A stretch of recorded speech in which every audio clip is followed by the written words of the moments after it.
All right. Yo, what's up? This your man, Coach Carter, Student Athlete for Life TV. You can't believe it. I'm with the one and the only Melle Mel from the Furious Five. Bronx, Brooklyn, in the house, baby. Right, New you know what I mean? New York representing. No doubt, no doubt. So let's get right to it, son. Y'all back on the scene. Haven't been on the scene since in 13 years, actually on stage. Right. Give us some insight on like that feeling, because you kicked it off right here at the Lincoln Theater, where we are right now. Right. This is the first time y'all done it, so talk to me about that. I mean, it felt good, us in the felt, just getting on stage, but I mean, it's almost like riding a bike, once we done did, shows together, thousands of shows. So, you get out there and just have a good time, the people, it was a live crowd, and we had a good time. Right. Yeah.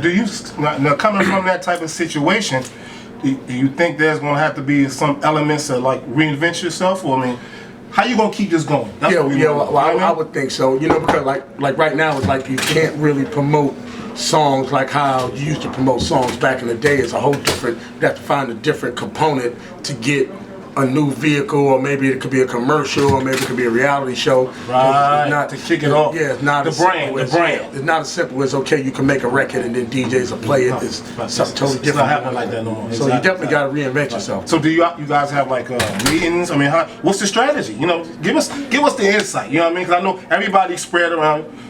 Who's in Florida? Somebody's in Florida. Oh no, Scorp is in Atlanta. Atlanta. Connecticut. Me and my brother's in the Bronx. Okay. But I actually do new music all the time, and I got 2 songs that's going to be in a new bodybuilding movie that's coming out. So,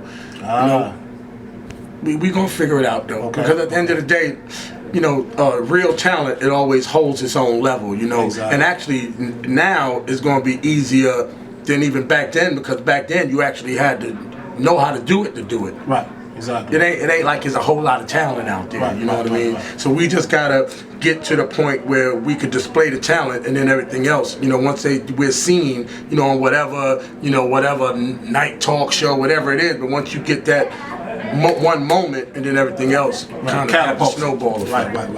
Now, how's the cohesiveness with the guys? I mean, y'all got the next show at BB's. Yeah, well, everybody's a professional, so. The stage part, that ain't really the problem. It's always egos though, kid. Give it to us.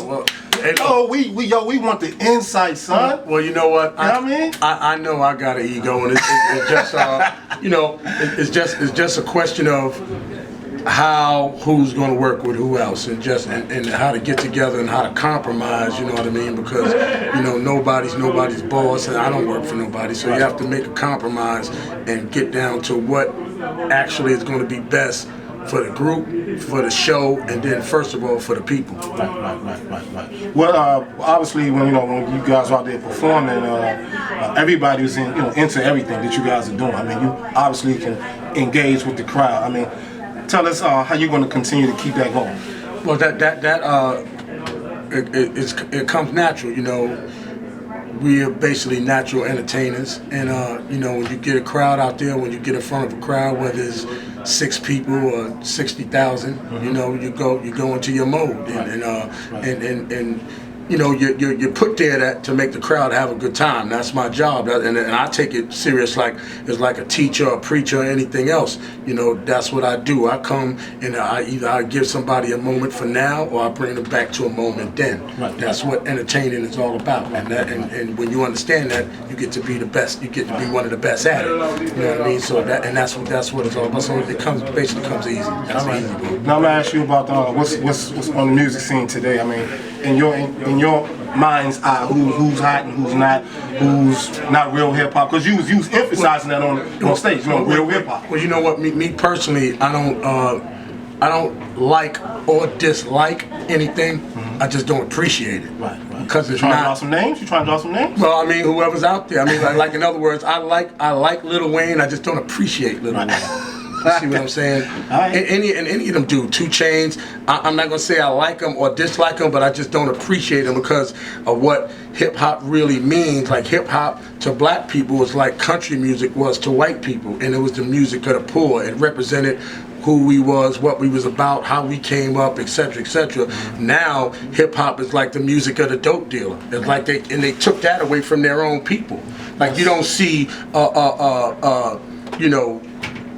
a nowadays country artist talking about, well, we're gonna sell this crystal meth, and after we finish, we're gonna shoot up a trailer park. Right. You see what I'm saying? They still stay true to their music. That's dope. You know, I heard one of the biggest country stars of today, and he was performing in New York, and he sang a song about a girl in the country. You know what I mean? Yes. They don't sing songs about how much money they got and the car that they drive, you know, because you're taking the music away from your people. When we did it was the people's music. You know what I mean? They was partying, or we was, you know, talking about the hood, and right. you know, and what was that was what was the substance about. That was what was real about it. Right. Now, I don't appreciate the fact that a guy that come from the ghetto, and the only thing he can talk about is how much money he got and how much drugs he gonna sell, and how much people he gonna shoot, right. to people that's not supposed to be their life. That's a good way. You see what I'm saying? That's a good way of living. And that's why I don't appreciate it, because they don't understand.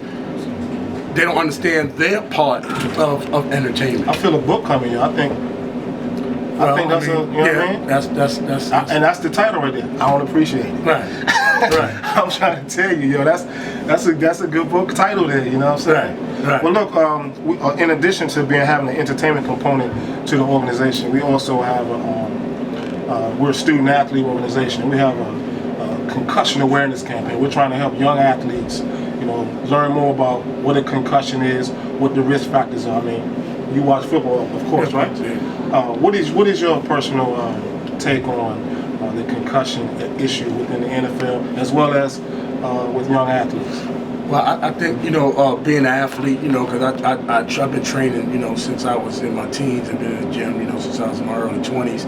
And the main thing, you know, when you're on the field, is one thing to have that warrior mentality.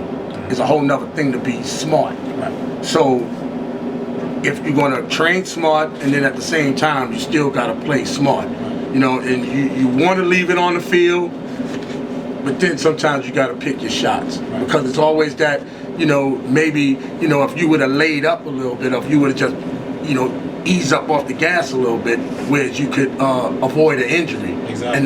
And that doesn't mean that you're slacking.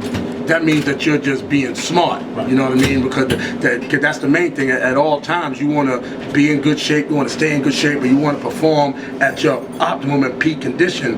But on the other hand, you still got another game to play. So you have to think smart. You know, so you have to be, you know, you have to think smart and not, you know, okay, we're going to go balls to the wall. Right. You know, I used to train like that, but after so many injuries, now it's like you take your time, you pick your shots, you train smart, and you get to last long. Right. About your music, real quick. I know time is limited, but anybody you want to work with? You guys want to work with out there? This high right now? Me personally, nobody now. Like, I would like to work with like the greats. I would like to work with like, you know, Willie Nelson or Bruce Springsteen. You know, to take it to another level. You know, right. me working with Jay-Z. He's a guy from Brooklyn. I'm a guy from the Bronx. You know, I mean, there's money in it, but I mean, expand. You have to expand the game. See, right now these everybody doing everything with everybody else. Right. Nobody know what to buy. You know, somebody do a record with Willie Nelson, Bruce Springsteen. You know, the Rolling Stones. Yes, you know, do a record with B.B. King. That makes sense. You have to expand the game. You have to, you know, because that's what music is. Music is out, and the music ain't. Oh yeah, but we gonna do this. We're gonna see how hood we are. We gonna, you know what I mean. So you seem I like to really work with all the greats. You seem like you got a pulse on how to keep it going, man. I mean, it's just all about getting all the other guys on the same page, and y'all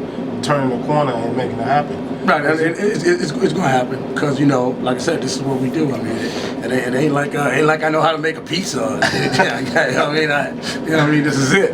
Well, Melle Mel, I can't even really put into words, man, how much I really appreciate this.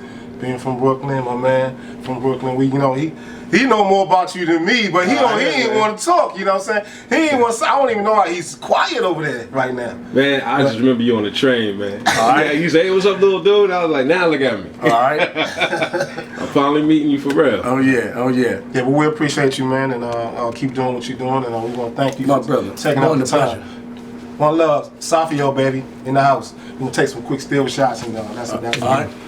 Oh, real quick. The name of the campaign is I Promise. All we want you to do is look in that cam, say whatever it's about concussion awareness, but the name of the campaign is I Promise. Okay. Take that.